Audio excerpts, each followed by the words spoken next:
G'day fellas and welcome to a casted game spawning in on the south side of the map. We've got Beastie QT playing as the Holy Roman Empire.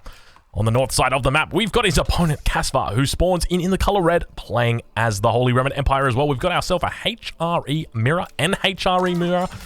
Oh, look, I'm just going to go with...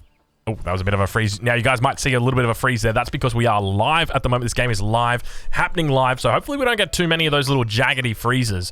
But this map is Danube River. At least I hope I'm saying that correctly. I have spoken many a time about this map. And very often I see comments in YouTube. So whether I get it right, whether I get it wrong, there's going to be comments on YouTube. So, hey guys, how you doing? Good to see you. Thanks for showing up. So let's talk a little bit about this map and about what has sort of unfolded. So Danube River originally started out as a bit of a weird map. I'm not sure if you guys remember the very first iteration of it, but essentially you had this kind of RNG as to how it would spawn. Sometimes you get like these little triangles, little pockets that would spawn. And anyway, they fixed that up. They said that's crazy. We're not going to be doing that. We're going to give everybody crossings in this nice little U shape. And as a result, it means it's a lot more predictable. And with predictability comes preference. And with preference comes overpowered. And so we begin to see the cycle of overpowered, or not overpowered, but, you know, which civ is best in which situation. And so people quickly discovered that, you know, Mongols on water maps are very good. And then people worked out, well, hold on, Delhi are also very good at defending against the Mongols because their fishing boats can shoot. And then some people were like, well, hold on a minute, longbows are actually really good at countering the Delhi because the Delhi's fishing boats can't shoot as far as a longbow. So I can just bring my longbows right next to his dock and I can just kill his fishing boats and there's nothing he can do. And then now we've got our next evolution, which is the Holy Roman Empire. We can see a nice little body block coming in right there. Actually doing a pretty decent job. He's down to 2 health. If he gets one more hit in, he is going to die. You can see him trying to animation cancel the hit in. Oh, did you see it fell asleep for a quick little amount of time? It was idle for a second before its death. It said, hold on a minute, Joe. I can't remember what I was doing on Tuesday. Ugh! And then it died. Unfortunate for Joe. Unfortunate. He did trip indeed. But yeah, now we are seeing more and more often people picking Holy Roman Empire on this map. And I guess my question is, you know, let's talk a little bit about the theory about why that is. Oh, before we get into that though, I guess you know what I should do? I should put the overlay on. So give me a second here. I'm going to follow around this guy over here. We're going to put that overlay on. There you guys go. You're going to have a nice little overlay in for yourselves now because this is part of N4C. N4C obviously being Nilly's apartment cup, but it's a little bit different because it's not in an apartment. And technically, we're not going to be... I was going to make a joke about a cup and like drinking out of a cup, but don't worry. Don't worry.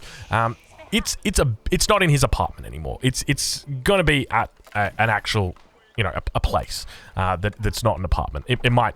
I think there's still a cup, and I think Nilly's still involved. But anyway, that's happening in Germany. That is happening in March this year, and these players are vying for a position over to fight...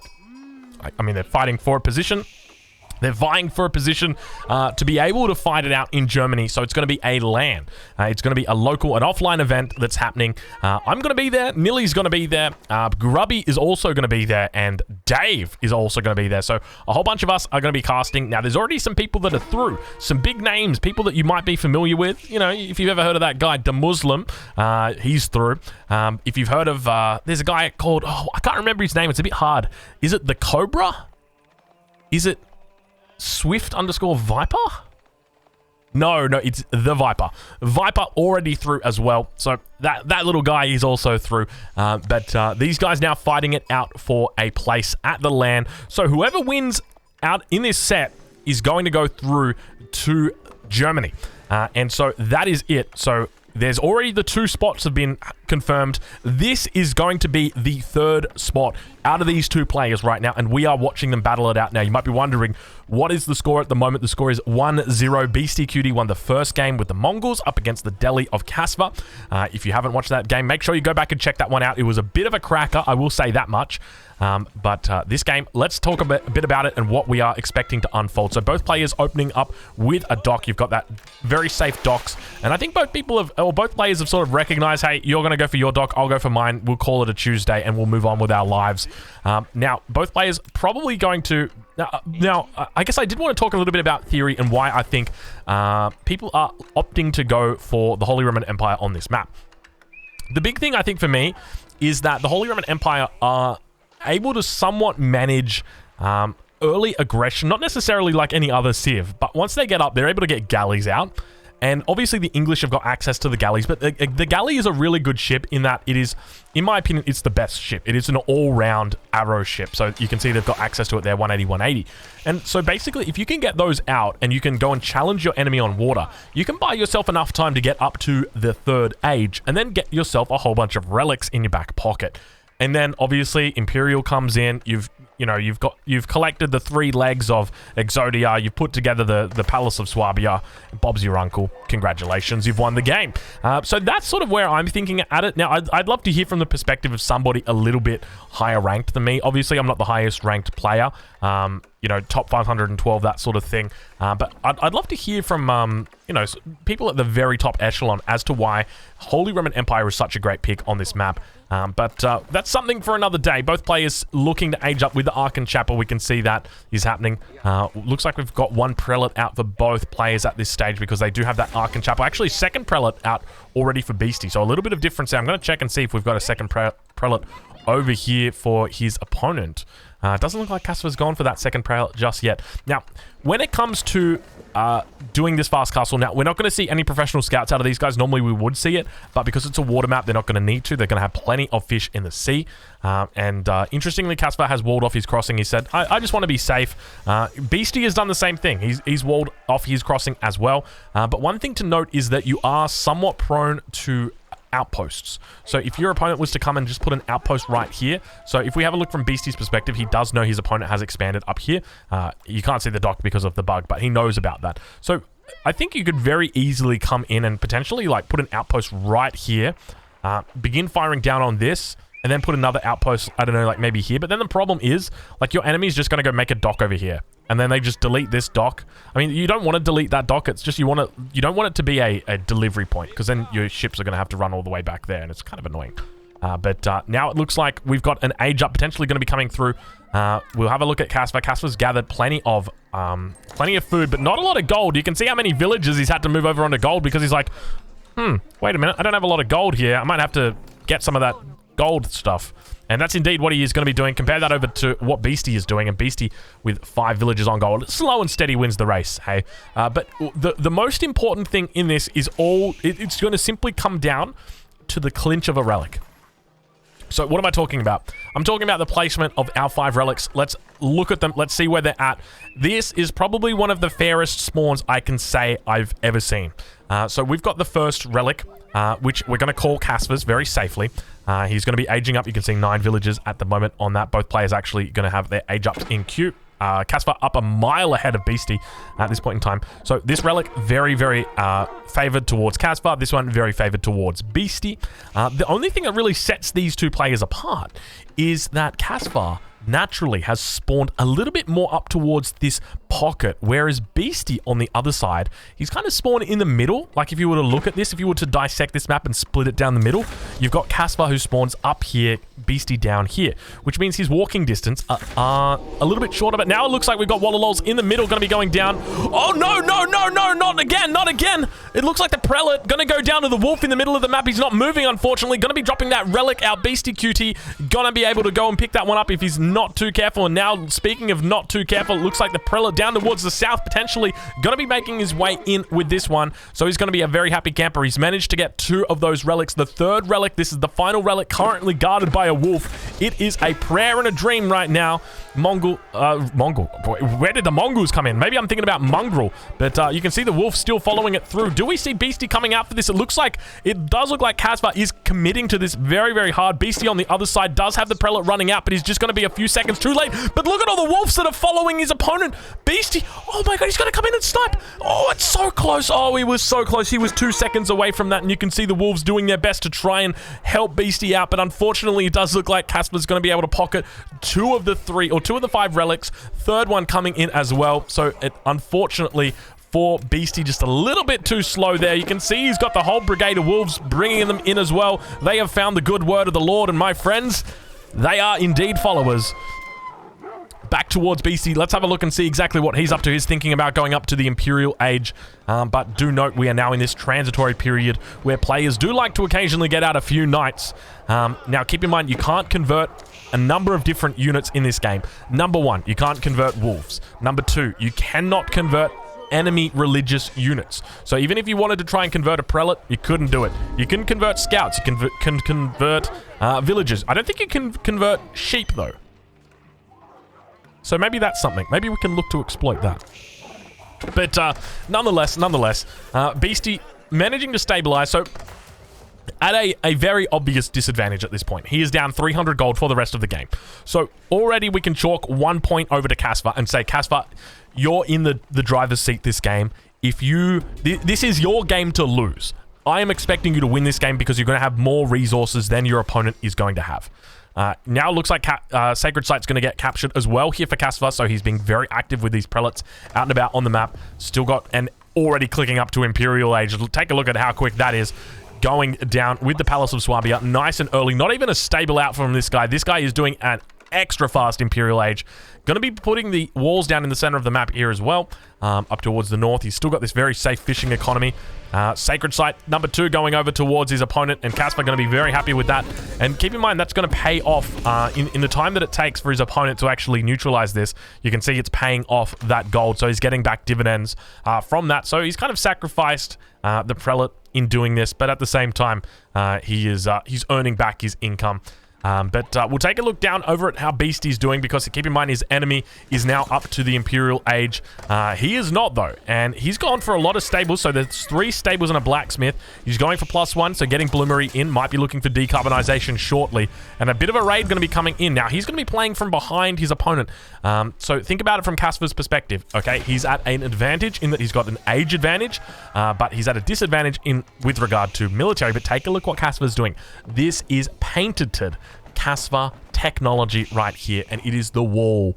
The wall. Some people like to play, they like to do the no wall challenge, but I tell you what, if there has ever been a player that has not committed or not undertaken the no wall challenge, if that was an achievement that you could get on Steam, like complete a game of Age of Empires 4 without making a wall, Casva would not have that achievement.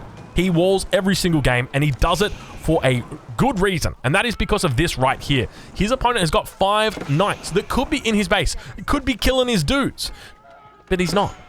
And instead, he just sits back here. He just slowly but steadily... You know what? If he really wanted to do, he could just pick up a relic from his Regnitz, walla it, force his opponent back off that. I would do that. That would be a smart move. Casper, do it. Get the relic from the Regnitz and do the Wallalol. You're not going to capture it, but it would just be funny. You could buy yourself a bit of time. When it gets low, just do that. Make him commit. Be like, all right, you want to commit? Like, go for it, bro. Is he going to do it? He's got him sitting right here. He knows. I think he's just holding on. Oh, he's going to heal up the villagers. That works as well. I'll take that one as well. Now, keep in mind behind this. Keep in mind behind this, by the way. Keep in mind what is going on behind this. Do I dare say it again? Keep in mind what is going on behind this. We've got some spears coming in. Interesting delete. Do we have... Oh, we got a Carrick coming out. Oh, my lord, Casper. I like your build order. Fast Imperial into Carrick. It works. It works. BC now hitting the Imperial Age, about a minute and a half behind his opponent. Obviously looking to go up with the same landmark, the Palace of Swabia, an incredibly strong landmark. Really, really good landmarks for the Holy Roman Empire, but as a result, he's going to be behind. So he's on 58 villagers at the moment. Compare that to the 66 of Casper. So not too far behind, I'll be honest. You don't need to be particularly worried about that.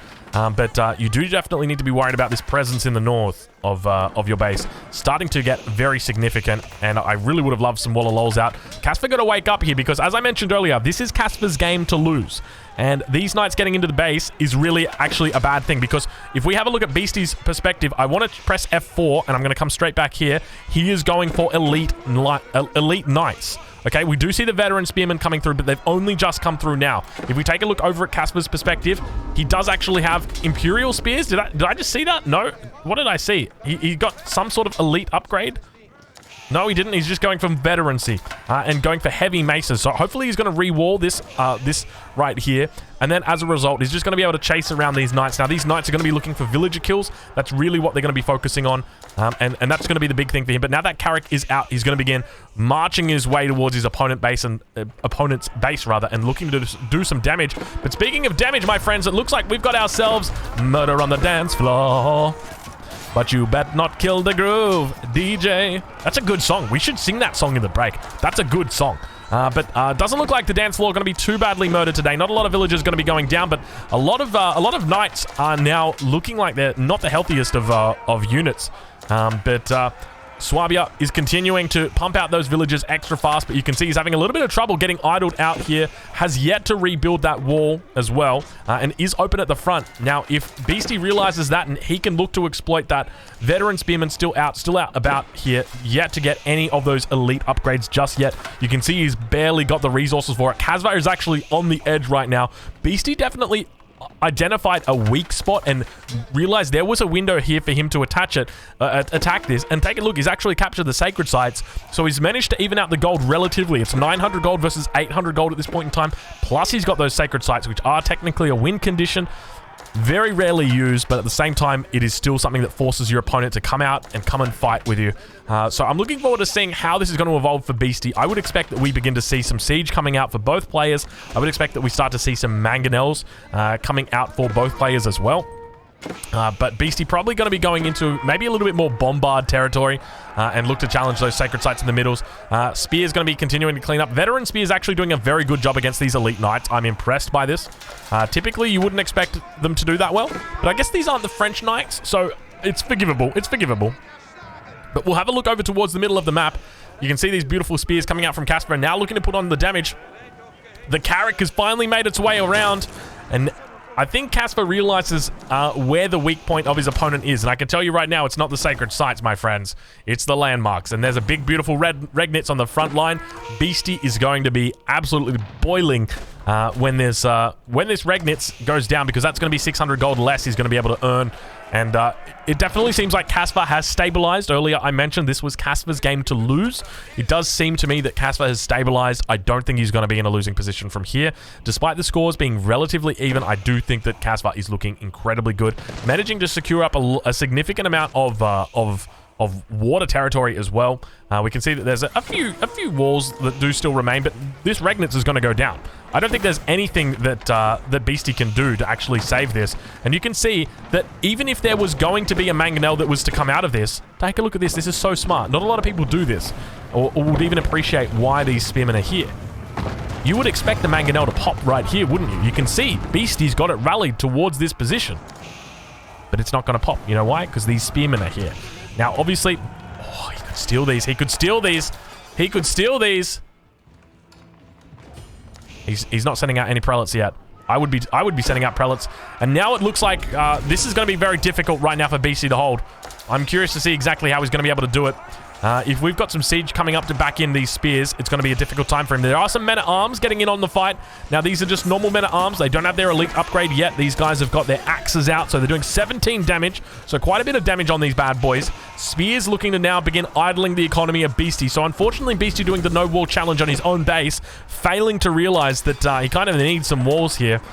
Still running the axe, not yet able to get that mace upgrade. We've got the elite upgrade coming through for Beastie, so he's got elite men-at-arms. That'll be able to hold them. And you can see just a party in the tree lines of both of these players.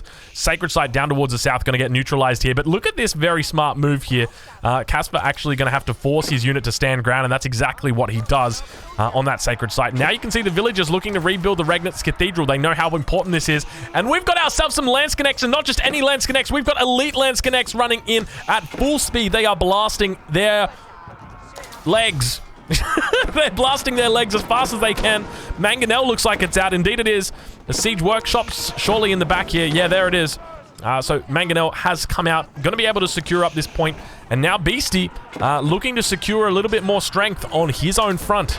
And going to begin pushing out. Now, keep in mind, he's going to be able to potentially contest water as well with his bombards. Once he gets his bombards out, we did see earlier he was actually making a bombard from this siege workshop. So he might look to go into that after the Mangonel.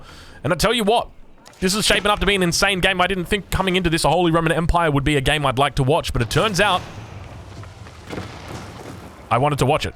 Beastie deleting the fishing boats. He says, I don't even want to deal with it. Royal Knights, or rather just Elite Knights now coming into the base of Casva. Ideally, like to see this rewalled, and that's exactly what we're going to see. Great rewalling. One of the biggest tips I can give to anybody who is, you know, an up-and-coming player or an aspiring player, make sure you re-wall. If your walls get broken down because of a raid, just go and throw a few villagers out there and rebuild that bad boy as soon as possible.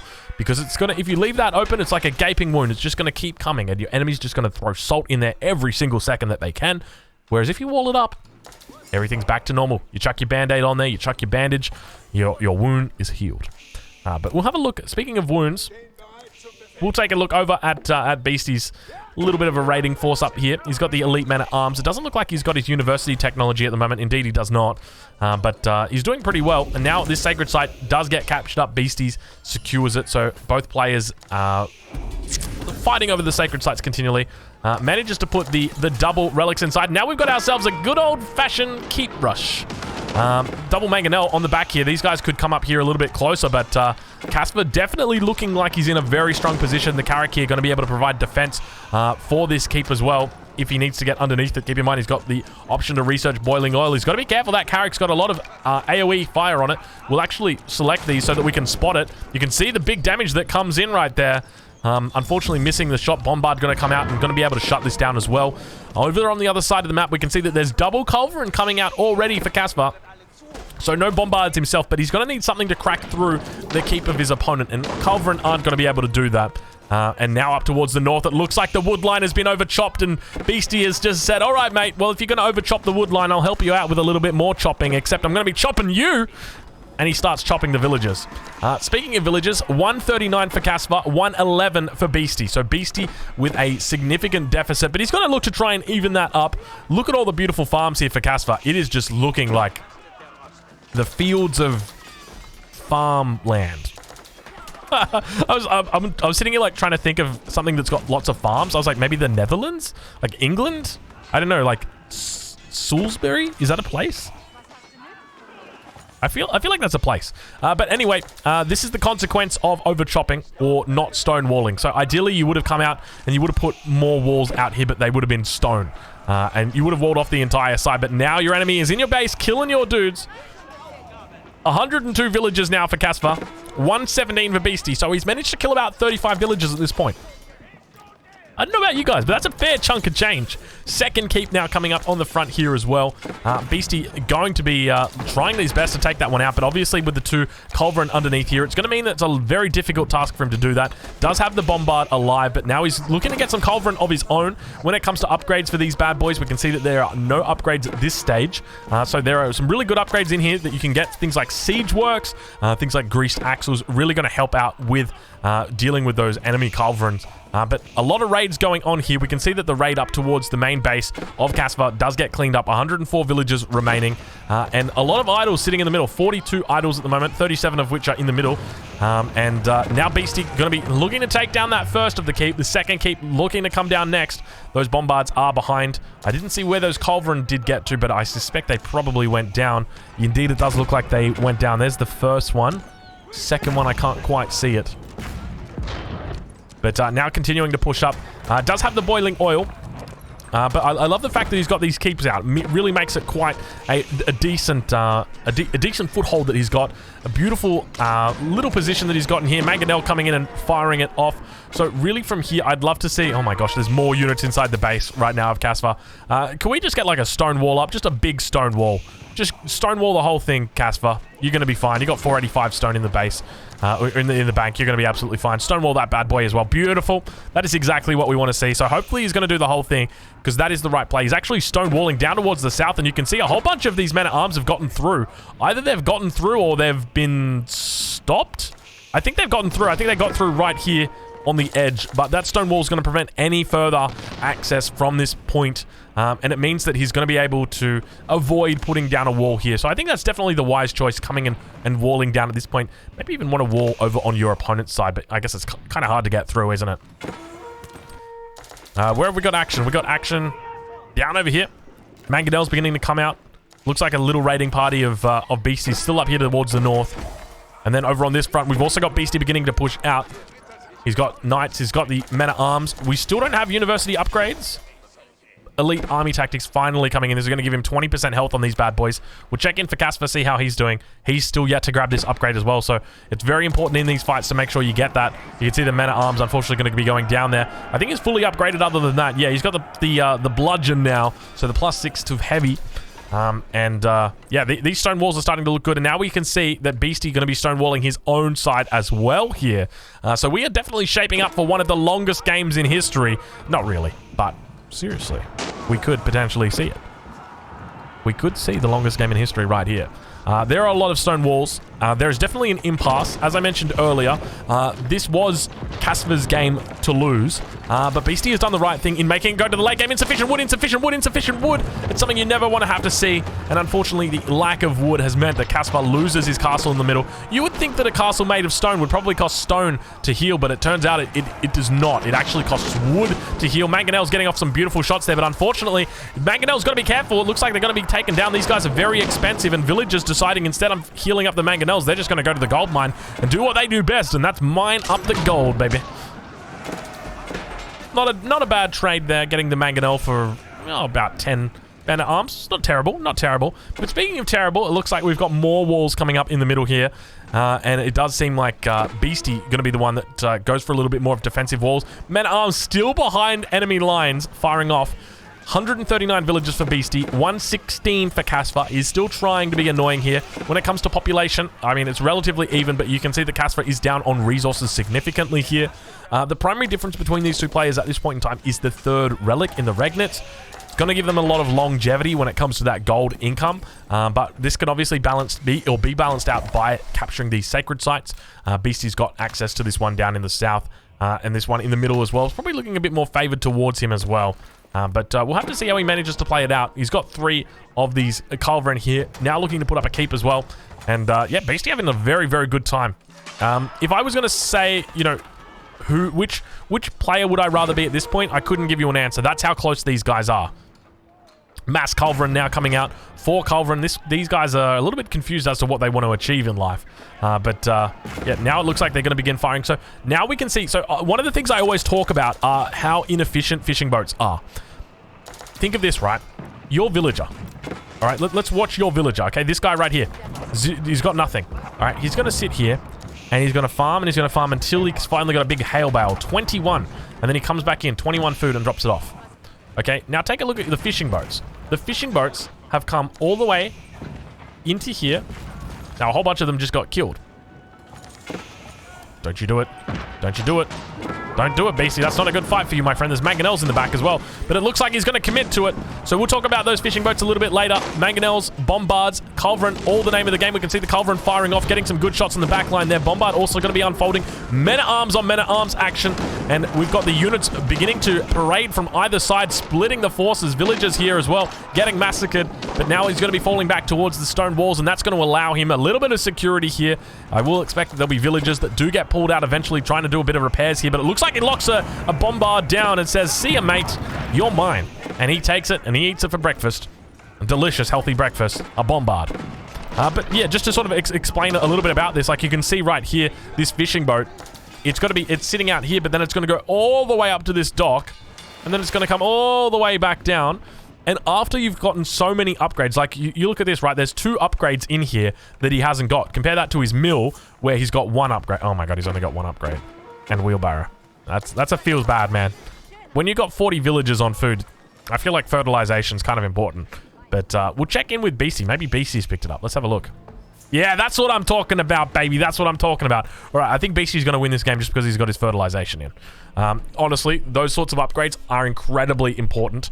And Beastie now looking to sort of capitalize here in the middle. You can see just how many resources he's got. He's going to be able to put that infrastructure on the front and really begin reinforcing there if he needs to. But now his enemy actually getting in a siege tower. Look at this bad boy. You didn't think you'd see one of these in 2012, did you? Look at that. Getting the units up on top of the on top of the stone wall. Now, interestingly, we did see a special trick that happens. So what you can do in this situation, so if you have a look at the way that the gate is built, it all comes down to the positioning of the gate. So this gate here is positioned so that units on the outside are not going to be able to get in or on top of these walls. God, what is going on up there to the north? Jeez Louise. Holy moly. Looks like Casper decided to bring the artillery out. Jesus. Some nice little shots coming in there from the keep, but unfortunately that's going to be going down. So what you can do, we actually saw this in a game. It was a pretty big brain move, in my opinion. So players will actually put their gate on the opposite side, or put it around the opposite way. We'll check and see whether we've got someone that did it. No. So what you would do is you would put it so that your gate is actually on this side. And so it means that your enemy can mount your walls. But if they ever bring up the siege, the siege tower, they're going to get on top of the walls, but they're not going to be able to come down onto your side because the entrance to come down is actually on their side in the first place. So that's always something that you've got to look out for, you've got to be careful of. And it's always a good play because you did see there was a couple of men-at-arms that did make it all the way through back here. They obviously got cleaned up, but that's one of the ways that you can counter it. Speaking of countering, though, the middle of the map is now where the battle begins to unfold. We've got plenty of keeps up here, and you can see the bombards continuing to move forward. Rather, the mangonels moving forward. A lot of siege coming out here for Beastie. So he's on 130 villagers. At this point, this is where I'm deleting villagers. So I'm going, okay, where are my wood gathering villagers? These guys, delete. Where else are they? You know, they're probably somewhere down here. Delete. Delete these villagers. Turn this into military units. Because you're not going to need that. Now it looks like we've got ourselves a little bit of a drop happening. Or did he just break through the wall? I think he's broken through the wall, so he's now going to be looking to get into the economy of his opponent potentially. But keep in mind, with the Palace of Swabia, it just makes very little difference. But Village is doing a little bit of a pull. How you guys doing on that front? I'm going to take a quick sip of coffee. Give me a second here, fellas. Actually, let's follow along with the unit. We'll watch these guys over in the middle. I'm just going to drink up this coffee. Give me a second.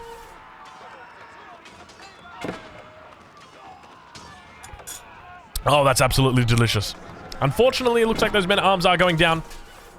But really, I do feel like this game is at an impasse. It's definitely going to come down to multitasking. When it comes to, you know, which of these two players has the better multitasking, I really don't know. I would have to assume Beastie, but, you know, I would not be giving credit to Caspar, as he is an incredibly talented player as well. But now Beastie looking to push in, looking to do a bit of damage. A very methodical push going to be coming out here. You can see he's actually missing about 20 population here. So has he deleted villages? It does look like he's deleted a few villages here. But doing the right thing. This is exactly what he needs to do. A slow, methodical push. Culverin, Bombards, Mangonel, Men-at-Arms, Lance Connects. All 5 of these units in unison, pushing forward together. You ideally want to have your Culverin out the front. They're going to be your big, they're going to be dealing with any enemy siege that comes out, ideally any enemy Culverin. And another good thing to do would be to pull villages, and that's what Beastie's doing. So I think that's a very smart move at this point. Now we see those men-at-arms beginning to race forward. He needs to get these behind the wall, but unfortunately the wall has not been built up. He's going to be looking to drop down a market in a very kind of curious location here. Men-at-arms going to be coming out and meeting the men-at-arms of his opponent. He manages to break through. You can see him trying his best to chase them.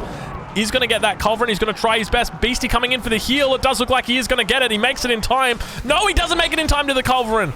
He was healing up some other unit. I think it might have been the Mangonel, and now the second Culverin going to be dying back here. Bombard going to be coming out. These are expensive losses here for Beastie, and Caspar doing a great job. Meanwhile, back in the base of Caspar, he is continuing to deal with the raids of his opponent. 110 villages for Caspar, and compare that over to Beastie, who's on 124. But I think at this point, it's much of a muchness, and it is a lot more about your siege and controlling your siege and making sure it doesn't die.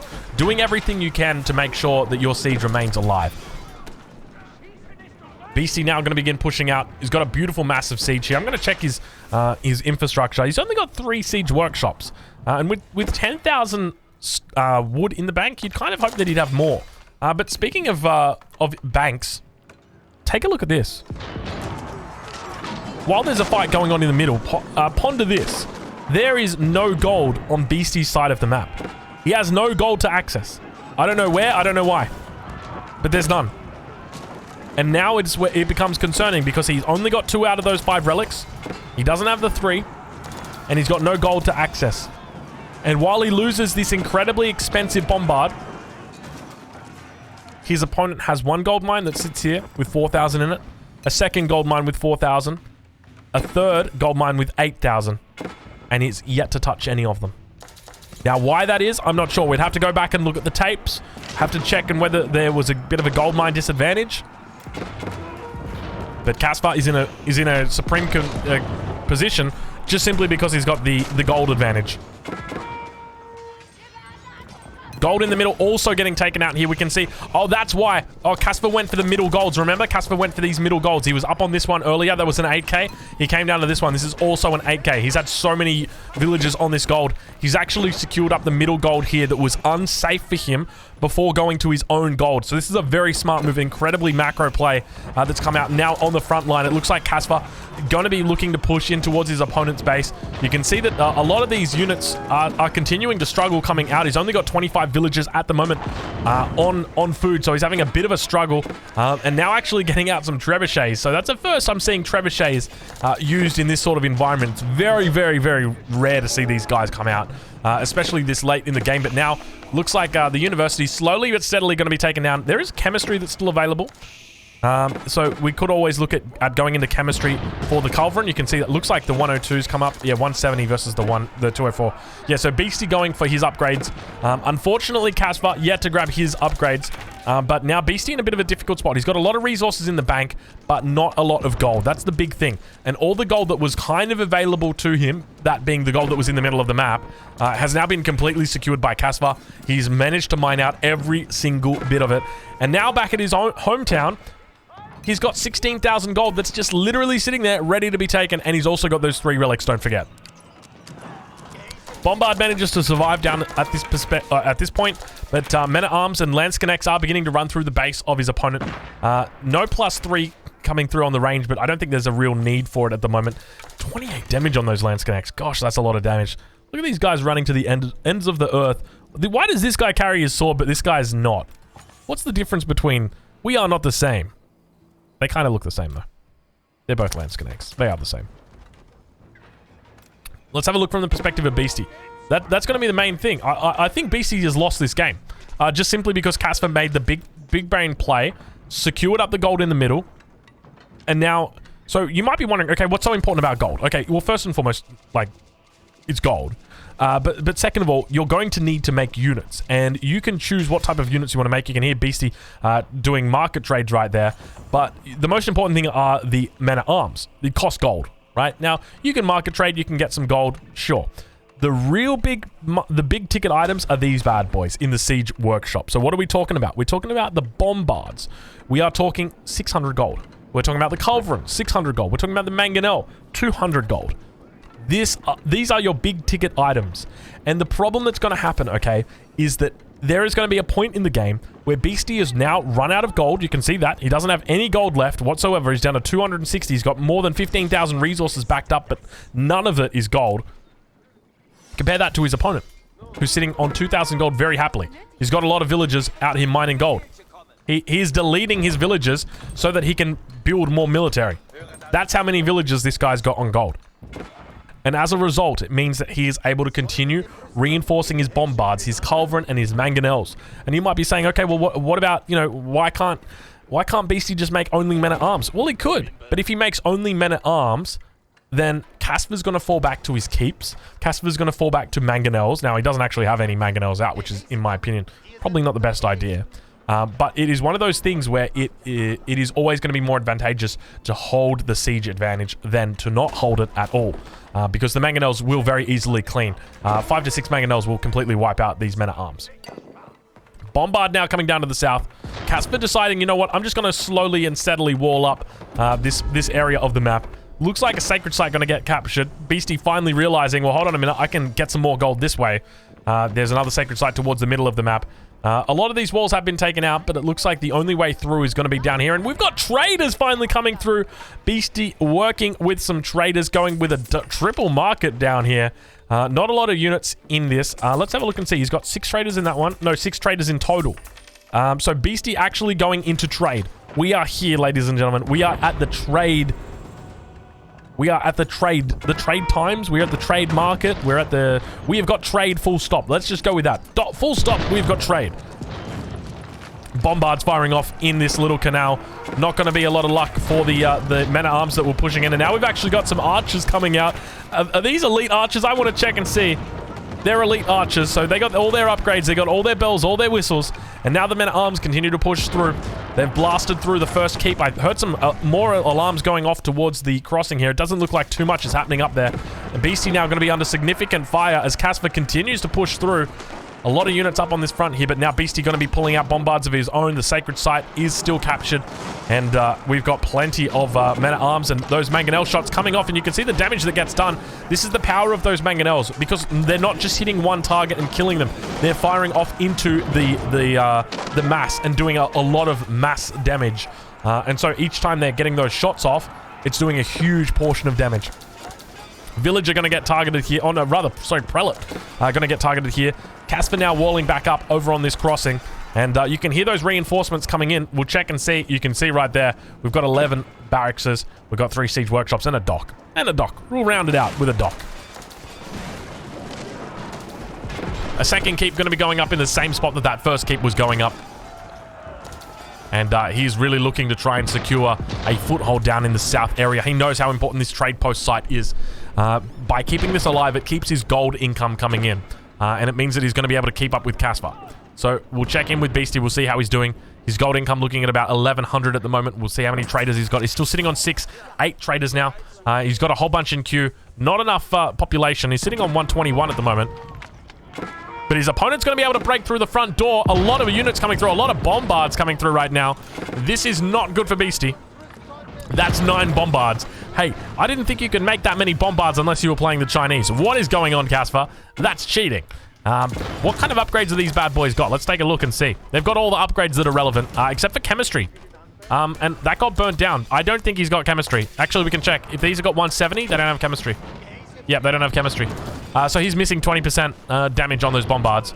And that makes a difference. When you think about it, 170 versus, 208, it could be the difference between life and death. Bombards doing their best to try and break through. You can see them focusing on the back line. The mangonels are out here as well as the culverin going to be trying their best, but unfortunately, bombards don't do particularly well in melee against archers. They're going to be trying, but these guys do have their flaming arrows, and you guys know anything about burgers, it's that flaming hot patties are a lot better than the standard ones, and it goes the exact same for arrows as we see that the bombards continue to take out siege, and we got a little bit of a weird lighting effect coming in. I'm not going to say weird, but it's like we are currently fighting at dawn? No, dusk. We're fighting at dusk. Like the sun is going down. Zayn Malik is it Zayn Malik? Yeah, Zayn Malik playing in the background.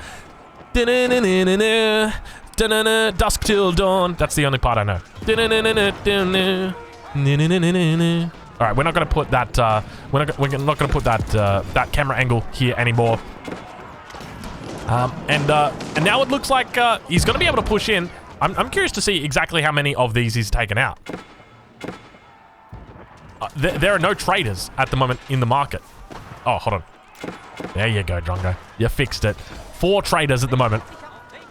Hand cannoneers beginning to come out now for Beastie.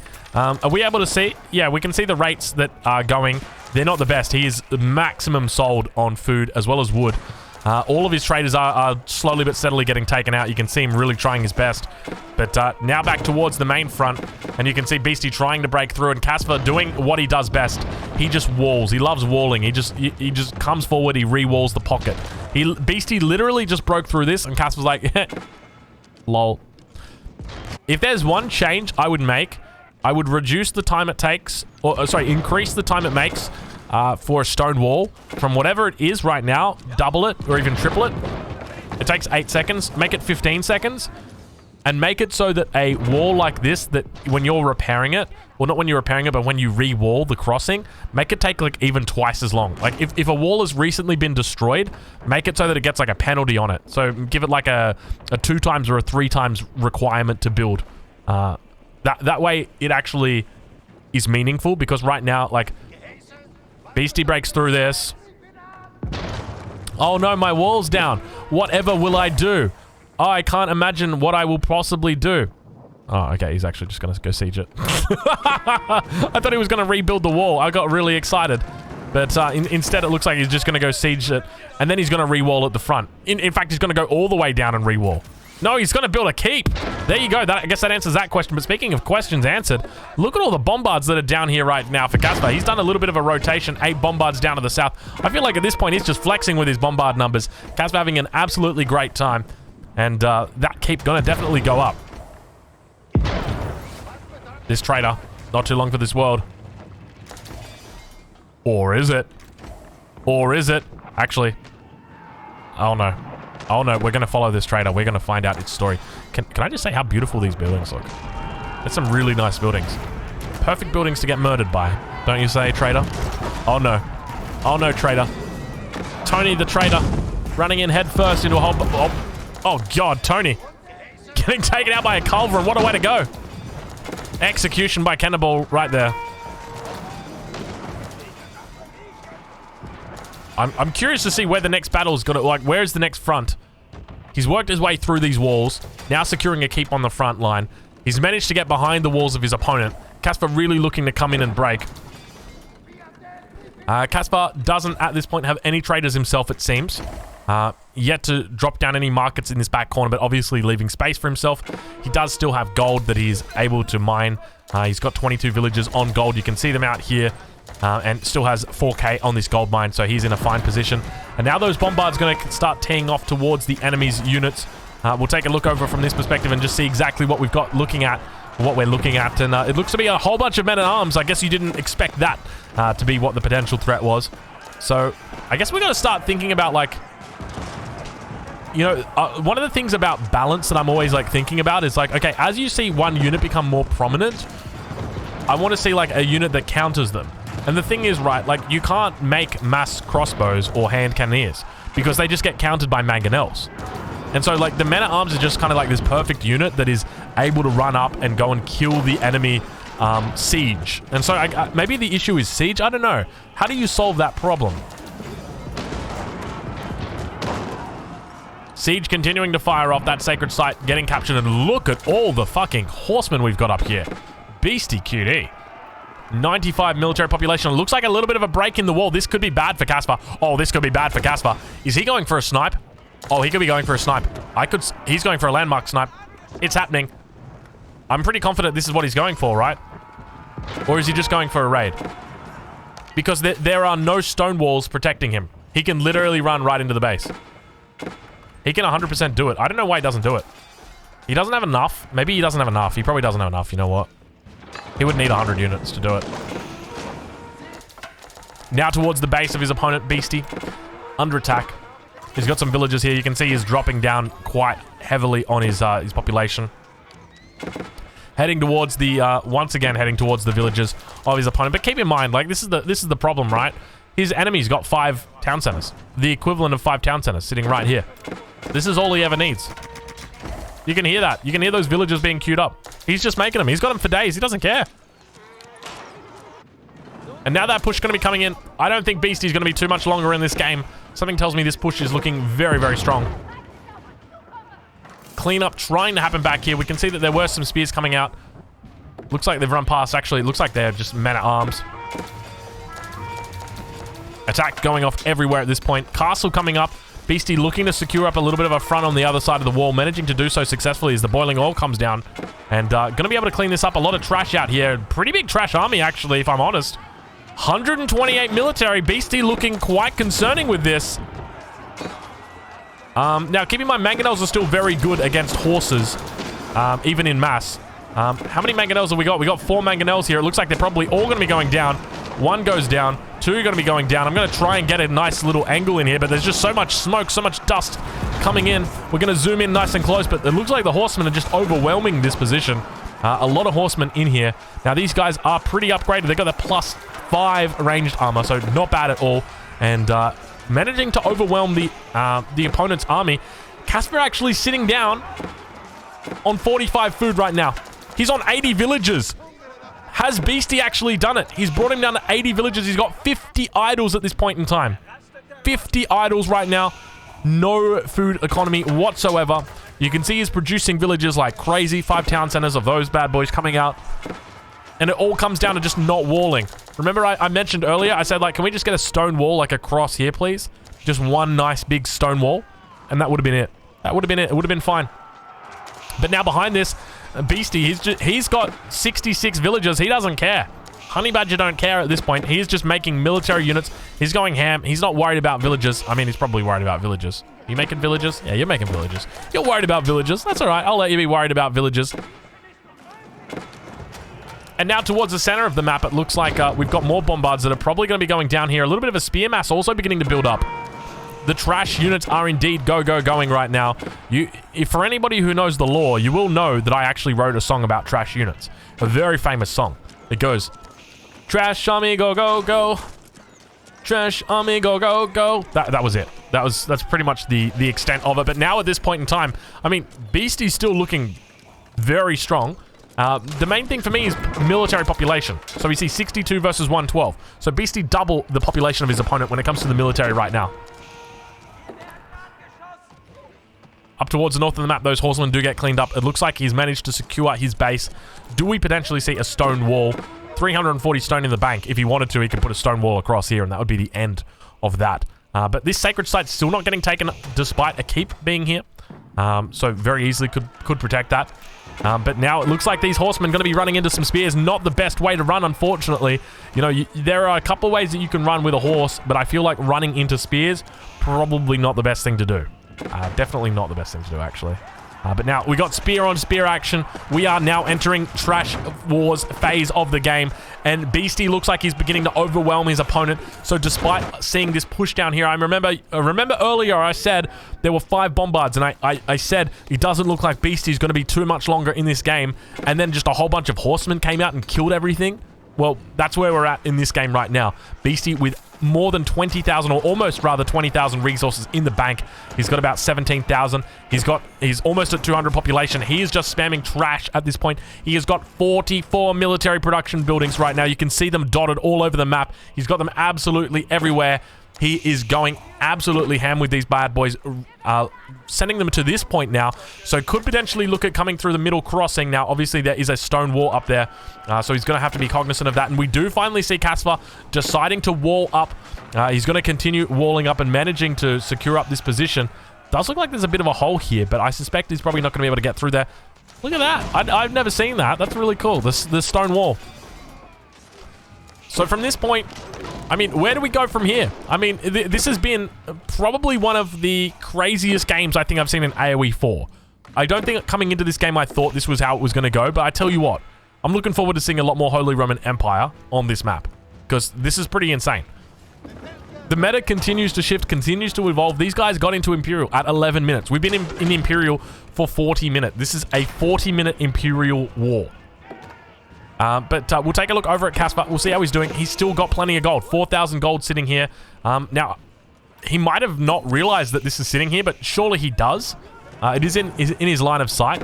But honestly, at the moment, it just comes down to production. If you look at the difference between production, ladies and gentlemen, this is something I talk about a lot. If you want to become a better player at Age of Empires 4, make more production. That's like tip number 1 on the tips for being a better Age of Empires 4 player. Make more production. He's got 11 production buildings, 8 barracks, and 2 siege workshops. Compare that over to his opponent, who currently sits on 44. That's how you do it. That is how you do it. If you want to become a good player, you make production. Beastie QT leading the way. So much military out here, and you can see all of these military production buildings are stacked up. They are ready to go with units, so that when the existing units out on the battlefield die, once he gets to 199 population, they're immediately rebuilt and go straight to 200. So that's what he's doing here. He's got the wall up in the center, going to potentially look out. And you can see the trader actually going to get cut off here, unfortunately for him. And now going to be looking to trade down here at the south. You can see a whole bunch of markets actually getting plopped down up towards this northern position, or rather eastern position. But Beastie going to be looking to finally get through this wall, having a tough time working through it with mangonels. And still trying to fight through. A single bombard would make this very easy, but a single bombard is very expensive. Keep in mind, a bombard costs the same gold as 3 mangonels. So at this stage of the game, which one do you prefer? 1 bombard or 3 mangonels? 1 bombard or 3 mangonels? 600 versus 200. Now it looks like Beastie going to be pushing in towards his opponent. Casper on the defense, not a lot of resources in the bank. Villagers up here towards the north. He's in a bit of a difficult spot.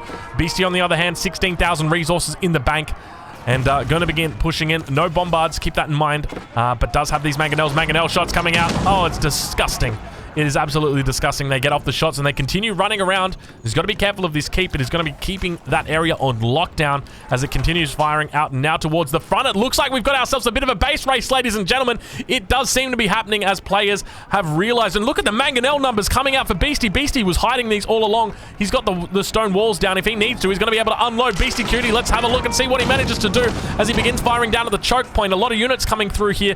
Going to be trying to unload on these. The lance connects are all going down. It's huge damage coming out. Beastie QT looking incredibly strong. 4 bombards also coming in on this front. And we can see they definitely are going for a base race. This is a 40-minute Imperial game ending in a base race. That is exactly what we are seeing as Beastie Cutie now going to be looking to take down the Regnitz Cathedral of his opponent as he begins to surround it with units. He's got the Mangonel in the back and also making sure he doesn't lose his own Mangonels. It's not looking good for Beastie, but at the same time, he's managing to take out the bombards of his opponent. The stone wall didn't manage to get up. You can see the villagers racing to try and complete it. He doesn't have a lot of gold or stone left in the bank. He's only got 90 sitting there at the moment, but it looks like he's managed to repel it. The units have held on, and it is a good game. Casper is tapped out. Beastie Cutie wins the second game in the series and takes it to a 2-0 already. Incredible play from Beastie. What an absolutely epic game. 55 minutes of holy Roman goodness.